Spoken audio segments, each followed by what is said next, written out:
बच्चों, मैं Manilata Pachanod, assistant professor, government girls college Bundi से आज आपको कुमार संभवम महाकाव्य के पंचम सर्ग के द्वितीय श्लोक का अध्ययन कराऊंगी।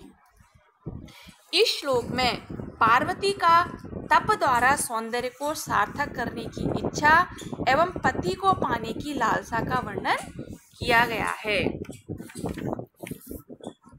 श्लोक देखिए। ईयेष सा कर्तुं वन्द्य रूपतां समाधिमार्थाय तपोभिरात्मनः अवाप्यते वा कथम अन्यथा द्वयं तथाविधं प्रेम पतिश्च तादृशः। सा ईयेष अर्थात शब्दार्थ लिखिए। ईयेष अर्थात चाहने लगी। सा अर्थात वह कौन? पार्वती। कर्तुम बनाने के लिए, अवंद्य रूपता सौभाग्य को सफल, तो अपने सौभाग्य को सफल बनाने के लिए चाहने लगी। समाधिम एकाग्रता का, आरथाय आलंबन करके, तपोभी व्रत नियमों से, आत्मनः अपने, एवाप्यते प्राप्त हो सकते हैं, बा अथवा, कथम कैसे, अन्यथा नहीं तो, द्वयम दोनों, तथाविधम ऐसा प्रेम, तथाविधम प्रेम ऐसा प्रेम, पतिश्च तादृश और वैसा पति। तो अन्वय से देखिए। सा समाधिम वह पार्वती, समाधिम किसे कहते हैं? एकाग्रता को। तो वह पार्वती एकाग्रता का आस्थाय अर्थात आलंबन करके, बिल्कुल एकांत में जाकर के, तपोभी व्रत नियमों से अपने अवंद्य रूपताम सौभाग्य को सफल, कर्तुम अर्थात बनाने के लिए, वह समाधि में जाकर एकाग्रता का आलंबन लेके और अपने व्रत नियमों से अवंद्य रूपताम सौभाग्य को सफल बनाने के लिए ये इच्छा करने लगी, चाहने लगी।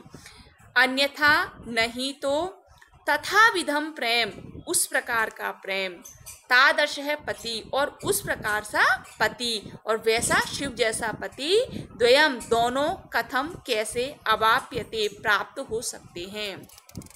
तो यहाँ पे पार्वती जी हैं, वो एकाग्रता का आलंबन करके व्रत नियमों से अपने सौभाग्य को सफल बनाने के लिए इच्छा करने लगी। अन्यथा नहीं तो, तथाविधम प्रेम ऐसा प्रेम, तादृश है और वैसा पतिश्च पति, द्वयम दोनों, कथम कैसे, अवाप्यते अर्थात प्राप्त हो सकते हैं। श्लोक देखिए। ईयेष सा कर्तुम अवध्य रूपताम चाहने लगी, सा यानी वह पार्वती चाहने लगी, कर्तुम बनाने के लिए, अवंद्य रूपता अपने सौभाग्य को सफल बनाने के लिए, समाधिम एकाग्रता अर्थात एकाग्रता का आलंबन करके, तपोभिर आत्मन है अपने व्रत नियमों से एकाग्रता का आलंबन करके और अपने सौभाग्य को सफल बनाने की इच्छा की। क्योंकि अवाप्यते वा कथम अन्यथा द्वयम, क्योंकि ये दोनों ही कैसे प्राप्त हो सकते हैं, तथा विधम प्रेम उस प्रकार का प्रेम और पतिश्च तादर्श है और उस प्रकार का शिव जैसा पति और उसी उनके जैसा प्रेम को कैसे प्राप्त किया जाता है, अर्थात नहीं प्राप्त किया जा सकता। इसलिए उन्होंने एकांत में जाके और व्रत नियम तपस्या से उनको प्राप्त करने की इच्छा की। यहाँ पे अवाप्यते यानी उस प्रकार का प्रेम और उस प्रकार का पति किस प्रकार से प्राप्त हो सकता है, इसलिए यहाँ पर अर्थांतरन्यास अलंकार का प्रयोग किया गया है। और यहाँ पर वंशस्थ व्रत है, छंद है जो वंशस्थ है, जिसमें 12 वर्ण होते हैं। तो बिना तपस्या के मृत्यु पर विजय प्राप्त करने वाला जो शिव सदर्श पति तथा पति का उत्कृष्ट अनुराग, ये दोनों दुर्लभ प्राप्त कर लेना संभव नहीं है। ऐसी यहाँ पर धारणा पार्वती के मन में उत्पन्न हुई। तो पति जो शब्द है वो भारतीय स्त्री अपने पति के विषय में दो बातों को विशेष रूप से चाहती हैं। एक तो दृढ़ स्नेह कि उन्हें बिल्कुल पति का भरपूर प्रेम मिले और दीर्घ जीवन।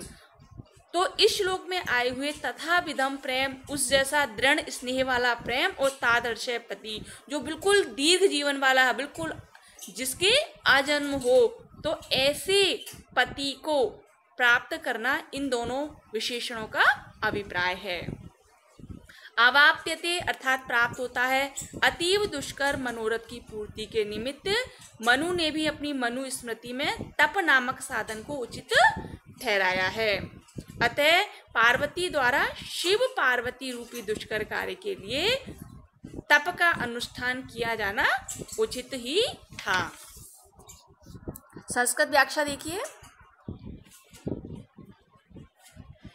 सा हिमालय पुत्री, यहाँ पर सा किसके लिए आया है? पार्वती के लिए। हिमालय पुत्री पार्वती समाधि, बिल्कुल समाधि जानते हो, बिल्कुल एकाग्रता में पहुंचना, तो एकाग्रताम आस्थाय अवलंब्य तपोभि व्रत विशेषई व्रतोपवासादित्यो नियमई आत्मनः स्वस्य अवंद्य रूपताम अर्थात सफल सौंदर्यम कर्तुम विधातुम येष इच्छति अन्यथा तपो अनुष्ठान अभावे तथाविधम तादृशम प्रेम स्नेह तादृश तथा विधः पतिश्च स्वामी च भर्ता च द्वयम उभयम कथम वा केन प्रकारेण अवाप्यते अर्थात लभ्यते।